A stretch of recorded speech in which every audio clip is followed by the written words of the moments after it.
Well,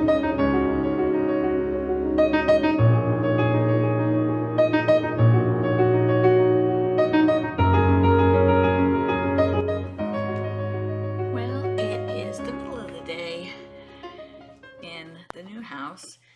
It is May 16th. It's May 16th. And it's a Monday. I thought it would be a good time to kind of go back through the videos that I made of the move and get you caught back up again. The first move, I already have on another video, first move, the first trip, first load.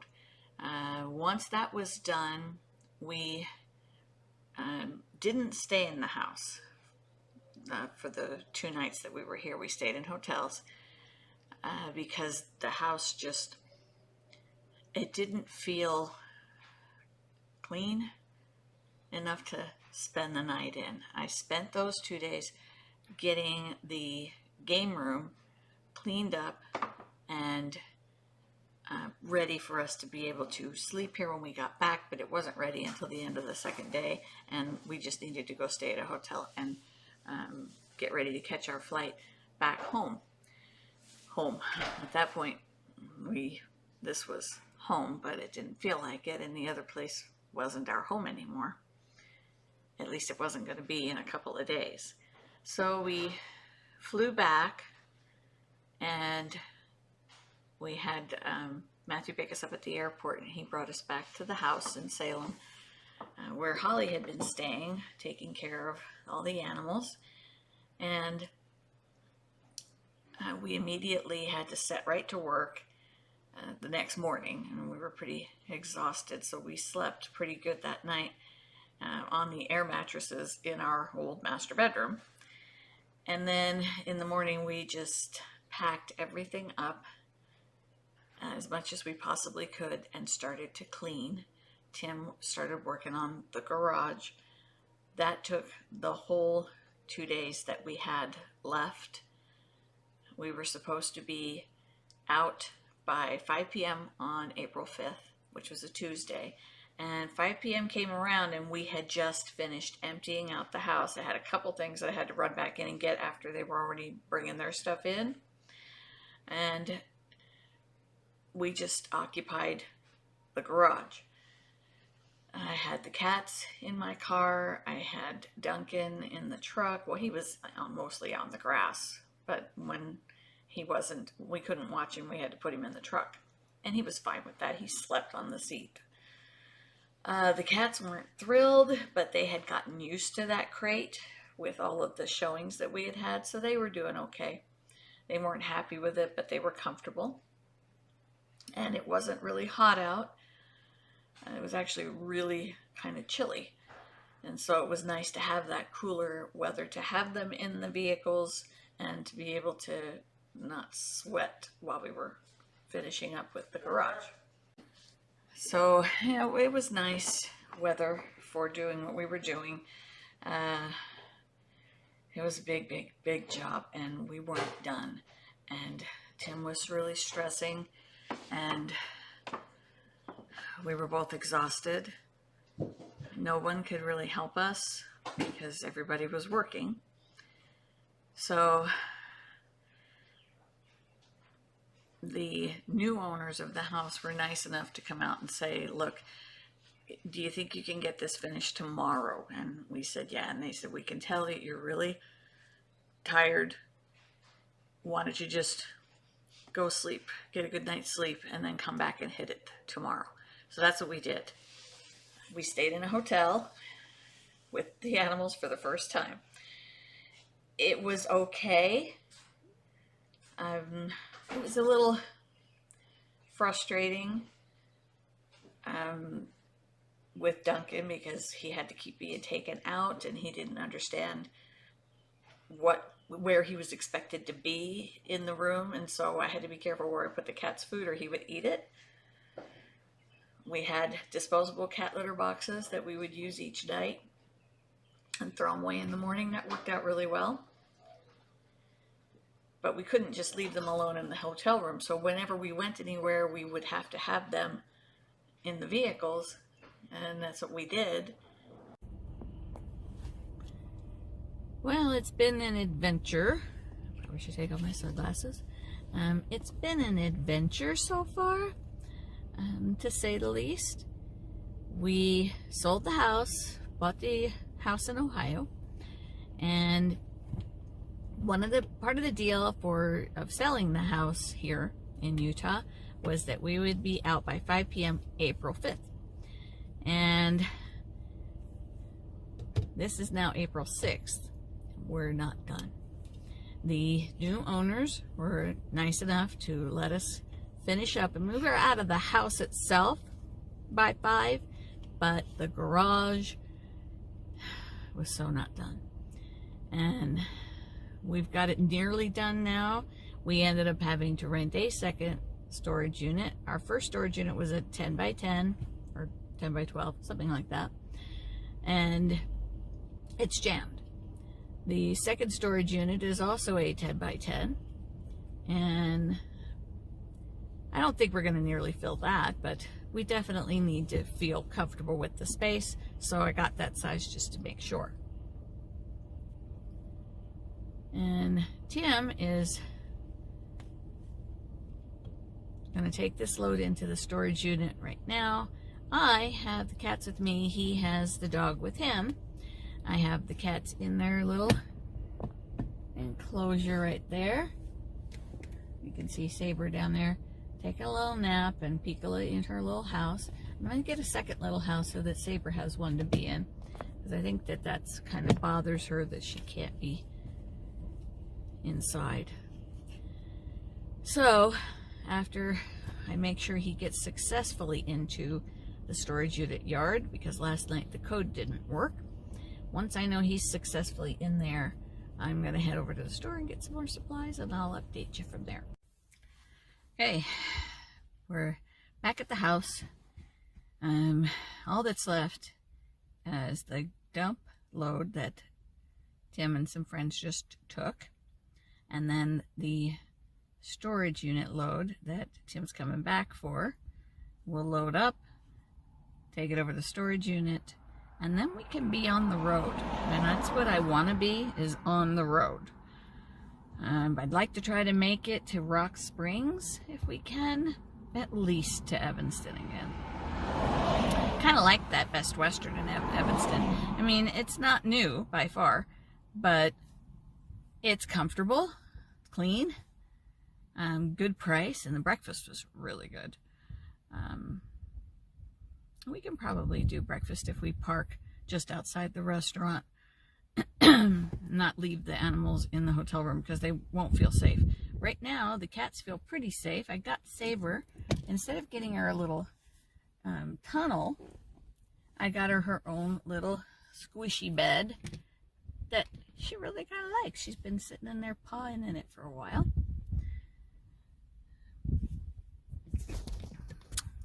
But yeah, they're comfortable in their little habitat. Duncan just chills on the front seat of the truck. He's fine. He sleeps most of the day anyway, and we've made it all comfy for him. We'll take him out for bathroom breaks and water and food breaks and stuff. Oh, there goes Saber back in her little bed. I'm going to level it out. It's kind of leaning. I don't think she likes that very much, but I'll make it normal. But anyway, yeah, that's the plan for today. It was really weird yesterday when the new owner showed up. We were mostly out of the house. There was a few things still in the fridge and a couple things, on the counter, but we cleared all that out. I was planning to walk through the house with it empty and just kind of say goodbye.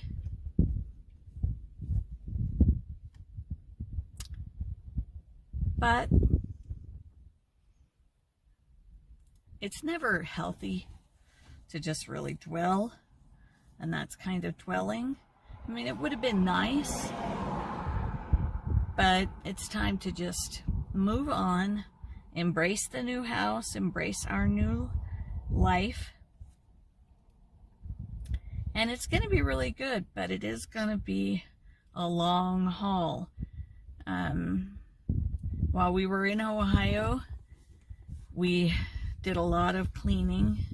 Tim repaired the hole that the raccoon had gotten in between the floors that the trapper trapped, but apparently there's another one, because while he was up there fixing that hole, I heard one on the roof. So there's at least one more, and we've got an electric fence we're going to set up to kind of create a barrier to keep the raccoons away from the house and get them to set up camp somewhere else. As long as they feel like that's their home, they're going to keep trying to return. So we got to make it so that they'll go somewhere else, especially since I'll be having chickens. Now my chicks are not going to arrive. The first large group arrive the week of July 11th. That's when they hatch. And then there's a smaller group that are coming in the middle of August. And that was just to get the breeds we want. Apparently, one of the hatcheries has had an outbreak of the bird flu, I think, or maybe something else. They sent me a message and said that it was just affected a couple of breeds that I had ordered, and so I could go in and choose different ones, and I may do that. I'll see what they have that's available the week of July 11th, or I may just go to my other hatchery and order some from there. It was the Buff Polish, which I'm not married to the idea of having that, but it was going to be fun. And then my white,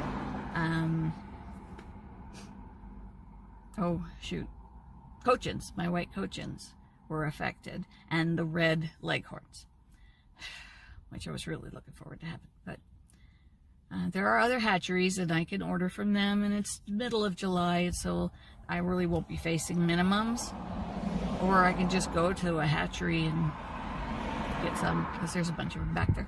But anyway, even if I don't, I'll have plenty of chicks, but they will be in the brooder for 8 weeks, and then I'll have them in an enclosure, but not outside. As I transition them, I'll have them outside during the day and inside at night for a few days, but then they will be going into their coop. So we'll have time through the summer to build a raccoon-proof coop.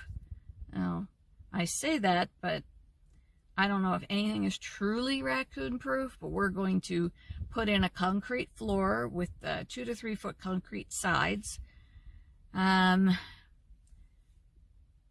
going to make it challenging to get in and out of. We'll have to have a door that is elevated enough that the mice aren't going to be able to get in, and a step that is far enough away from the door that they won't necessarily hop from it, I don't think. But that'll slow down the raccoons, and we'll use a steel door or some kind of heavier door, fiberglass, something that won't necessarily chew through. I'm talking about the raccoons, and won't weather quite as easily as wood has a great tendency to do. And then I'll put hardware wire on the interior walls all the way around, and as a canopy above underneath the roof. That should prevent any climbing raccoons from finding their way into the coop and then getting at the chickens. So that should be quite a project we're taking on, along with all of the other stuff we have to do. There's quite a bit of cleaning. There's quite a bit of cleaning out. We're probably going to have the fire pit going every day, burning a lot of things that are just junk and garbage. Not garbage as in food type waste, but just papers upon papers upon papers, and just things that just have no value at all. Nobody's going to buy them. We don't want to be stuck with them. We're just going to destroy them. But there's plenty of things in there that we're either going to keep or we'll be able to rehome somehow, either sell it or give it away. Like the books, there's so many books. I'm sure there's got to be some libraries out there that would appreciate book donations, and we'll just have them come out and choose what they want after I've gone through them, of course. But for right now, here me and the girls and Duncan sit outside of our old house Enjoying the view for the last time.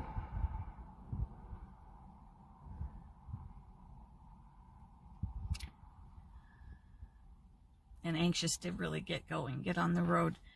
Stop staring at the house while the new people settle in. So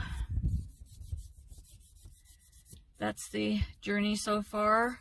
We had flown back, had Matthew pick us up at the airport and bring us here. We quickly emptied out and cleaned up the house, and then we'll be on the road. So see you in the next episode. So we got everything cleaned out, took a load to the dump and a load to the metal salvage, and we also had to get like I said in the video, we got a second storage unit, a smaller one, but we couldn't fit in the other storage unit into the new one for us to come back for. So we have a third trip coming up. Well, Tim does. He's going to be going back, collecting what's left in the storage units. He's also going to pick up Holly from the friends where she's been staying, because she finished high school. This is her junior year, so she finished a year early, and she's been staying with them so she could finish that up. Now she's done. She's ready for us to come get her. Well, she'll be done the end of this week, and that's when Tim arrives. So he's all booked for a flight out of Cleveland to head back to Utah. He'll rent a car. He'll drive down and get a hotel room. He'll go get Holly. And then he will go and, with somebody's help to assist with driving the other vehicle, he will go and pick up another 20-foot U-Haul truck to drive back out here to Ohio. People might be wondering why we didn't just do one big moving van and have a company come and get it, with the cost of airline tickets and gas and hotels and meals and the vehicles that we've been using to transport. Would it have worked out better if we had just done that? No. It would have probably been either the same price or maybe a little more expensive, actually. And we had to do it the way we did because of the animals and because we had staged the house with furniture that couldn't leave on the first trip before we had to leave to get out there to sign the papers. And we just logistically weren't able to unload the storage unit and get it over to the house in time for a movie van to pick everything up. We also had packed, originally I had packed as I was getting ready for a house that was empty, and now we were moving to a house that is fully furnished and has a ton of other stuff. And so I needed to be able to go through what was already packed, get rid of what we could, repack things and to make a smaller space. I couldn't do that if a moving van was coming and I had to get the rest of the house ready to move.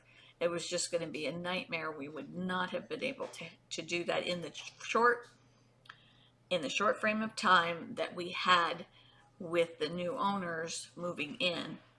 There was no time for that. Everything was on a very tight schedule, and the moving vans aren't always available. They give you a date when they will come pick your stuff up, and then they will give you a date when it'll be brought to the new house, and we weren't able to do it. And it would have cost us more. So yeah, it has been much more of a journey, but it was cheaper this way. And so far, we've been blessed to be able to come safely through it. Now, that said, it hasn't been without its roadblocks and stumbles. As I said in the first trip video, the truck broke down, and we had that to deal with. Now, on the second trip, we rented a U-Haul trailer. Tim drove the pickup with Duncan in the passenger seat. I drove my car with the cats in the crate behind me, and we had it everything loaded as best we could. And we needed to be able to have everything we were going to need to be here for 8 weeks. So yeah, that was a bit of a sorting, but it was fine. And then we kind of did the trip similar, where we made it to Evanston the first night, stayed in that same hotel, and then headed out the next day. We were glad that we were able to get past Rawlins, Wyoming without a problem. But what we encountered after Rawlins, a storm went out ahead of us, and it had high winds, 60-mile-an-hour and sometimes stronger winds that were going straight line across the highway. There were semis and trailers and campers blown over. Well, I've never seen that many blown onto their side. I've never seen really any close up, seen them on the news, but we were passing them and we were fine. We just kept going. We missed the 60-mile-an-hour winds. That was out ahead of us, but we were getting 40 and better the whole trip. It was a struggle keeping the car and the truck on the road and not swerving all over too much. But my biggest concern, and I'm sure Tim's too, was the semis and the campers that were still going on the road. And when we would get in close to one, alongside of one, we didn't stay there for any longer than we absolutely had to, because they were being blown over still. But we made it through that, and we got, the first town stop was in Nebraska, and then the next stop was in Indiana. And then, did we have one more stop? I think that, the stop in Indiana was not pleasant. We had 3 pets, and none of the hotels in the town where we had to stop, because we were both getting really exhausted, the hotels only accepted maximum 2 pets. And even then, it was anywhere from $50 to $75 per pet for a deposit.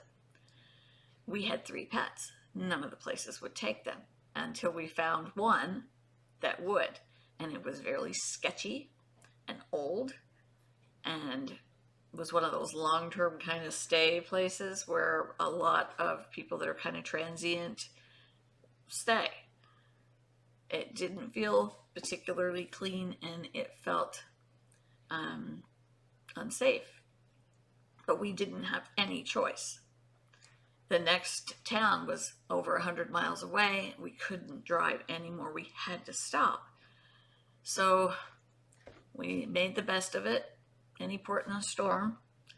And when we got into the rooms were inside of a building, but they had a walkway that connected all of these buildings in this complex. And there was 2 levels, and we were upstairs.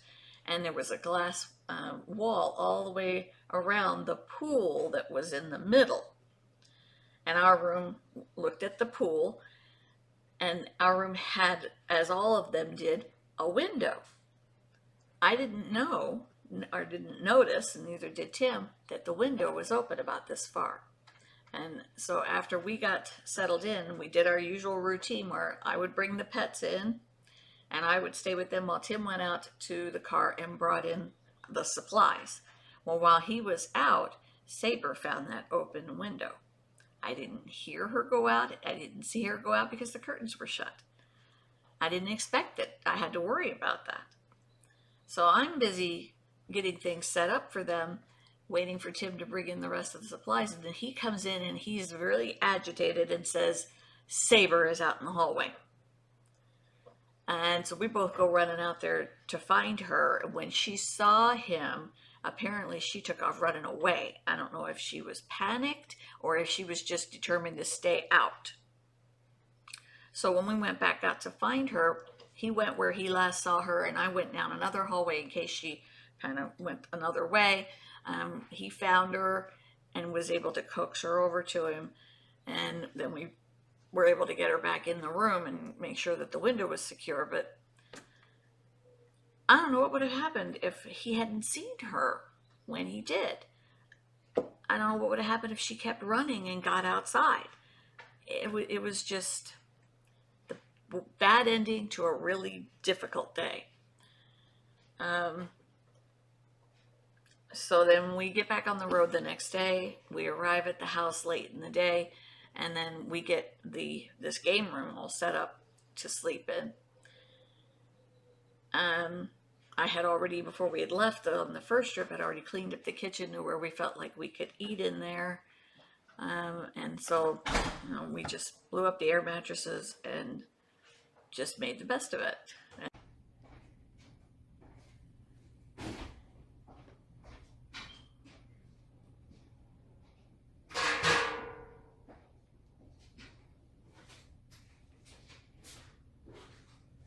And we discovered that, and I don't know if this is going to happen every year, but this house had a lot of ladybugs. They were flying around all of the light fixtures. I don't dislike ladybugs, but I sure didn't want them in those numbers, and they were kind of freaking out the cats. So yeah, it's been nice ever since the ladybug hatching has been finished. But for a couple of weeks, we had ladybugs everywhere, upstairs, on the windows, on the furniture, just all around. It'll be interesting to see if that happens every year. Hope not. But ladybugs are supposed to be lucky, so maybe that was a good thing.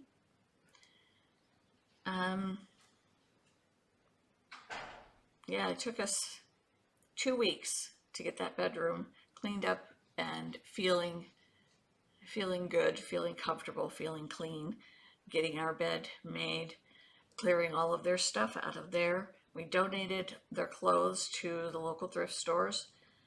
That was a really surreal experience because it's somebody else's stuff, their personal belongings. Tim's down there cleaning out the basement for the guy that's coming out with the water purifier. There's a lot of iron in the water here, so we've got to do something about that. But now we're settled into the bedroom. I kind of went about it, like under the Tuscan sun. You introduce yourself to a room, kind of make it your own. And that's what I did. We got comfortable in the office, and we went to work making the kitchen ours, making the sunroom ours, and then we moved on to the master bedroom, master bathroom, got those to feel like they were ours, and we've been kind of moving through rooms ever since. Now the what we call the ballroom, which is the big living room, dining room, grand space, that is for the most part ours. It still has a lot of china and glassware that I have to figure out what I'm going to do with. But yeah, we've made a lot of progress. So that's the update at this point. Second trip over. Third one will start in 5 days. Stay tuned.